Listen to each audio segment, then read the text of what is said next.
ये कहानी जो है मोहित की है।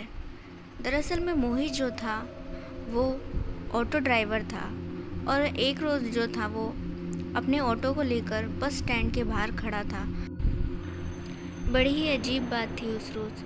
सुबह से अंधेरा हो चुका था लेकिन अभी तक जो था मोहित को एक भी सवारी नहीं मिली थी। यहाँ पर मोहित जो था काफ़ी परेशान हो चुका था क्योंकि इकलौता यही सहारा था उसके पास आमदनी का, और अगर उसको कोई सवारी नहीं मिलेगी तो वो आज क्या कमाई करेगा। इन्हीं सब बातों को सोचकर मोहित काफ़ी परेशान हो रहा था। फिर उसके बाद जो था, जब मोहित को लगा कि लगता है यार आज तो कोई सवारी नहीं मिलने वाली है, इतना सोचकर वो जो है बस स्टैंड से बाहर आ जाता है। तो वो अपना ऑटो चलाकर वहाँ से जाने लगा अपने घर की ओर कि तभी जो है जंगल के रास्ते पर उसे एक आदमी मिला जो कि रास्ते के साइड में एक बोरी लेकर खड़ा था। तो मोहित उसको देखकर अपना ऑटो रोक देता है। तो मोहित उस आदमी से पूछने लगा, क्या बात है साहब, आपको कहीं जाना है तो क्या मैं छोड़ सकता हूँ? इस पर उस आदमी ने हाँ में सिर हिला दिया और इसी के साथ जो था वो आदमी जो था उस बोरी को लेकर जैसे ही मोहित के ऑटो में बैठा तो मोहित ने देखा कि बोरी थी उस पर कुछ लाल लाल लगा हुआ है। यही बात जो है मोहित जब सोच कर उस आदमी से पूछता है कि साहब इस पर ये लाल लाल क्या लगा हुआ है, तो उस आदमी ने कुछ नहीं जवाब दिया। उसने सिर्फ इतना कहा कि अगर तुम्हें मुझे छोड़ना है तो छोड़ दो, वरना। मोहित ने बोला, अरे अरे आप तो बुरा मान गए, मैं तो यूं ही पूछ रहा था, क्यों नहीं बताइए तो सही कि आपको कहाँ जाना है। तो इस पर उस आदमी ने कहा, मुझे यहाँ से कुछ दूर एक बहुत पुरानी इमारत है, बस वहीं जाना है। तो मोहित ने कहा, अच्छा उस इमारत का नाम क्या है? तो उस आदमी ने कहा, वो एक हॉस्पिटल है और मैं वहाँ का डॉक्टर हूँ, तुम मुझे फटाफट वहाँ पर छोड़ दो। तो मोहित भी कहता है, हाँ हाँ क्यों नहीं, चलिए मैं आपको लेकर चलता हूँ। फिर इसके बाद जो था मोहित अपना ऑटो स्टार्ट करता है और उस आदमी को लेकर चल पड़ता है, जैसे कि उसने कहा था उसे एक पुराने से हॉस्पिटल में जा रहा है जहाँ का वो डॉक्टर है। कुछ दूर जाने पर अचानक से ही है कि मोहित को कुछ घबराहट अपने अंदर महसूस होने लगी। तो इसी बीच जो था उसे कुछ आवाज़ें सुनाई दी, जैसे कि कोई बचाओ बचाओ की आवाज़ लगा रहा है। ये आवाज़ जो थी इतनी धीमी थी कि इस पर विश्वास करना नामुमकिन सा था कि इसको सुनने के बाद जो है कोई सोचे कि वाकई मैंने ऐसा सुना है या मुझे कोई वहम हो रहा है। तो इसी बीच जो है मोहित ने देखा कि मिरर के अंदर कि वो जो ऑटो में पीछे आदमी बैठा हुआ है उसका चेहरा अचानक से ही बदल गया है। उसके चेहरे पर चाकू के कुछ कट्स लगे हुए थे और उसकी आंखों का रंग भी बदल कर नॉर्मल से सफ़ेद रंग का हो गया था। इतना देखने के बाद जो है मोहित अचानक से ही अपने ऑटो में ब्रेक लगा देता है और जब पीछे मुड़कर देखता है तो वो जो आदमी था वो वहाँ नहीं था, वो अचानक से ही कहीं गायब हो गया। लेकिन यहाँ पर उस आदमी के गायब होने के बाद मोहित ने देखा कि अपने साथ वो जो बोरी लेकर आया था वो अभी भी ऑटो के अंदर ही थी। यहाँ पर मोहित काफ़ी परेशान हुआ और सोच में पड़ गया कि यार ये आदमी कहाँ गायब हो गया और अब इसकी बोरी का मैं क्या करूँ। तो इतना सोच ही रहा था कि वो अचानक से उसने देखा कि वो जो बोरी थी वो हिलने लगी। अब वो जो बोरी थी वो जब हिलने लगी तो मोहित ने सोचा कि पता नहीं इसके अंदर क्या चीज़ बंद है जो ये हिल रही है। इसके बाद जो था मोहित उस बोरी को अपने ऑटो से बाहर निकालता है और जैसे ही उसको खोल कर देखता है तो उसने देखा कि उसके अंदर कोई आदमी बंद था जो लगभग अब मरने की स्थिति में था। जैसे ही मोहित उससे पूछता है, अरे भाई तुम कौन हो, तब तक वो आदमी दम तोड़ चुका था। फिर अचानक से ही मोहित के सर पर पीछे से कोई वार करता है, जिसके बाद मोहित वहीं बेहोश हो जाता है। वहीं जब मोहित को होश आया तो उसे ऐसा लगा कि जैसे कि उसके आसपास जो जगह है वो काफ़ी कम है हाथ पैर फैलाने के लिए। उसे एक पल के लिए ऐसा लगा जैसे किसी ने उसे किसी बोरी में बंद कर रखा हो। तो मोहित को काफ़ी घुटन महसूस होने लगी थी। तभी जो है मोहित को याद आया कि उसके पास एक छोटा सा चाकू है जो कि वो हमेशा अपने जूते में लगा कर रखता है। ये सोच कि रास्ते में अगर कभी कोई गुंडे बदमाश मिले तो इससे उनका थोड़ा बहुत सामना किया जा सकता है। तो वो अपने जूते से उस चाकू को बाहर निकालता है और जो वो बोरी थी उसे काट कर वो उसमें से बाहर आ जाता है। और जब वो उससे बाहर आता है तो उसने क्या पाया कि वो इस वक्त जिस जगह पर है वो एक पुराना सा हॉस्पिटल है, जो कि देखते ही साफ पता चल रहा था। मोहित इस वक्त एक कमरे में था और अपने आसपास के नज़ारे को देख वो कहता है, ये क्या, ये तो कोई हॉस्पिटल लगता है, लेकिन मैं तो वहाँ रास्ते पर था, फिर इस हॉस्पिटल में कैसे आया। तभी जो था मोहित को दो लोगों की बात करने की आवाज़ सुनाई दी।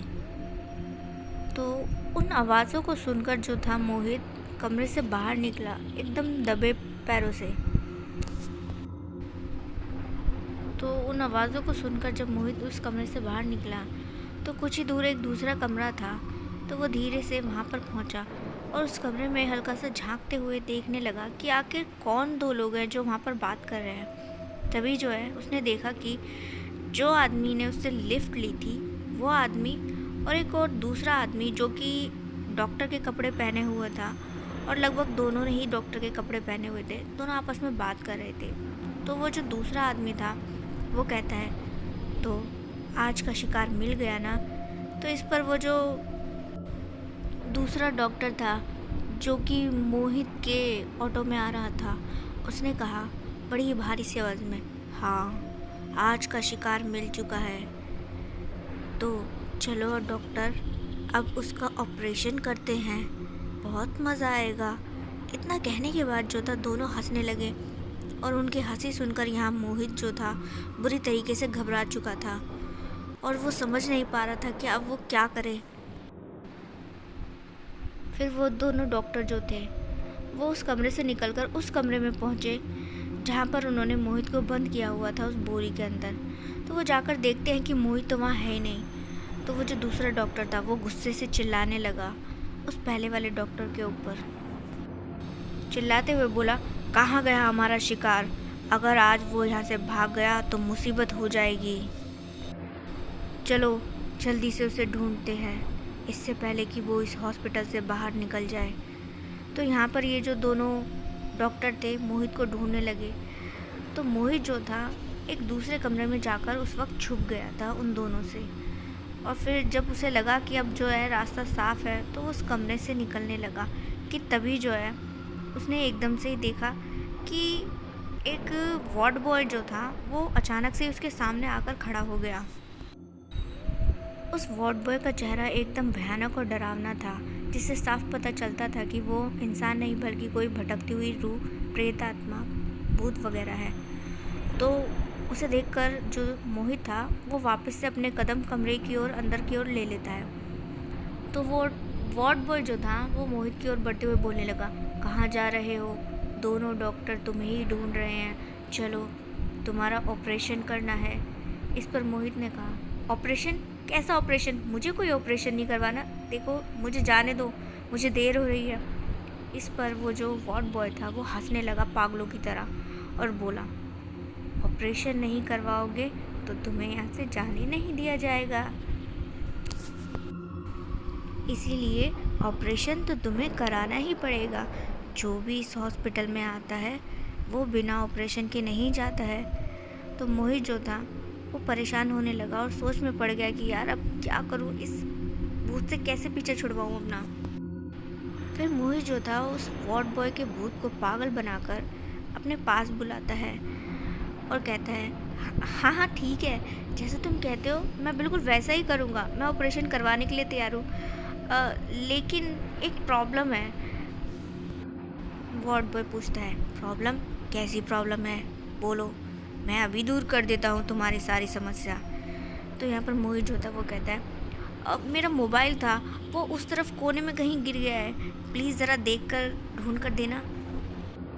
पहले तो उस वार्ड बॉय ने मोहित को घूरा, फिर जैसे वो मान गया हो ऐसा इशारा करते हुए वो जो था जहाँ मोहित ने कहा था कोने में उसके मोबाइल फ़ोन को ढूंढने लगा।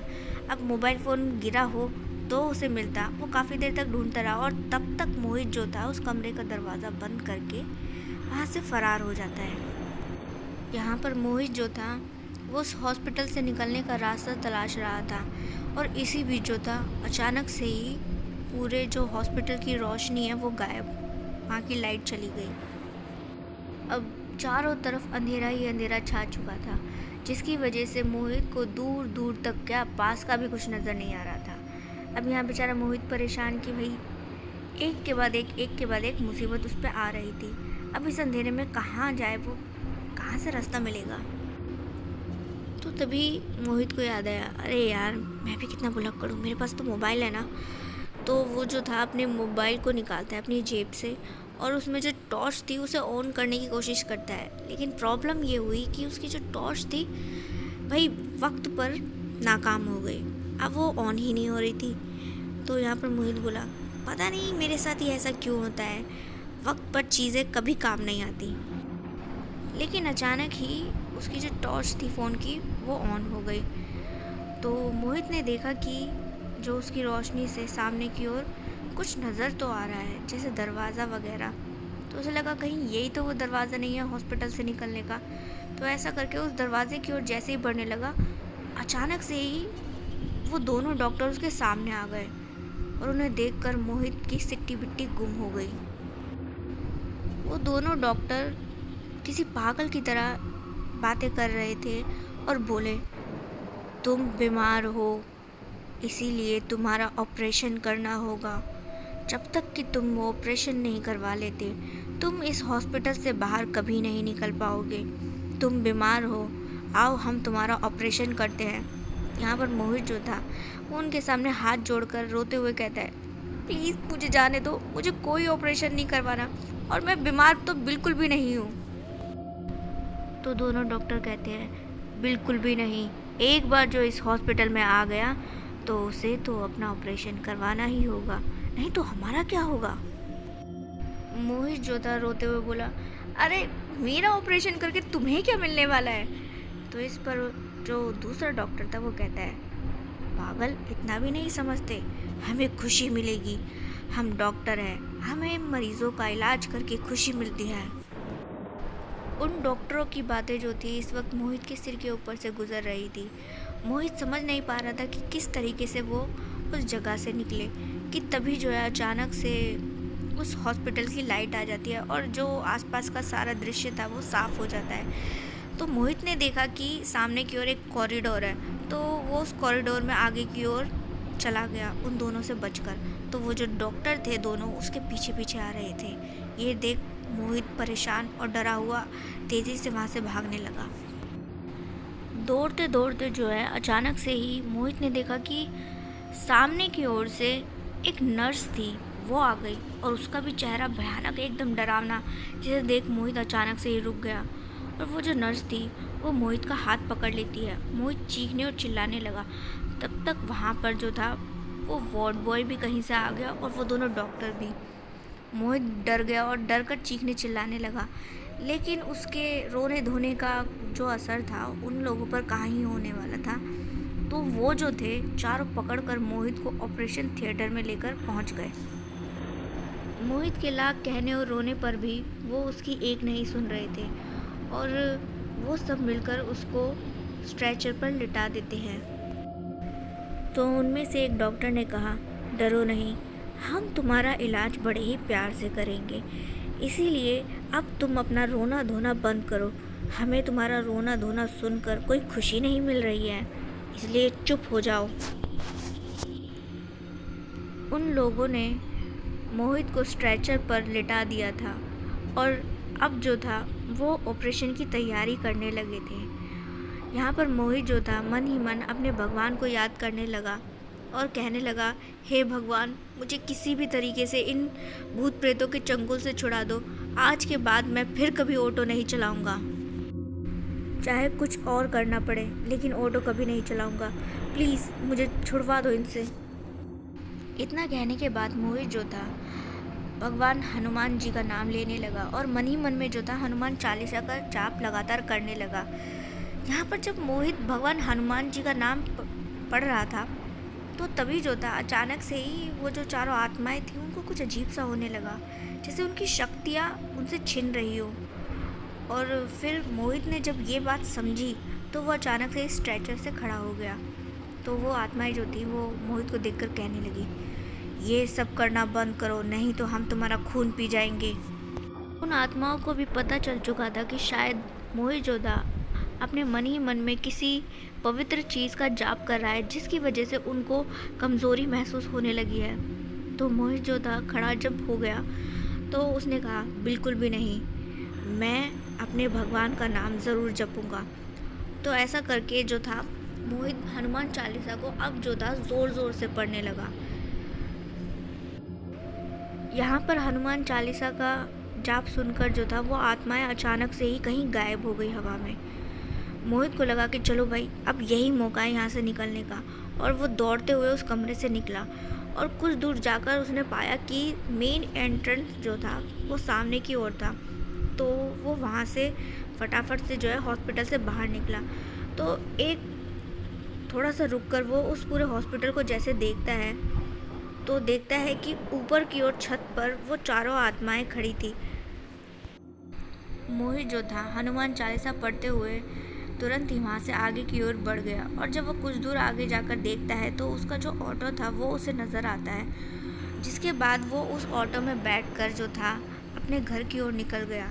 और उसके जो घर वाले थे, जब वो काफ़ी लेट अपने घर पहुंचा तो उन्होंने पूछा कि भाई क्या बात है, इतना लेट आज कैसे हो गए। तो उसने बताया कि मेरे साथ ऐसा ऐसा हादसा हो गया और आज के बाद मैं ये ऑटो वगैरह नहीं चलाने वाला, चाहे कुछ भी काम करना पड़ जाए मुझे। तो यहाँ पर जो मोहित के पिताजी थे वो कहते हैं, ठीक है बेटा, जो तुम्हारी मर्जी हो, तुम बच गई यही काफ़ी है।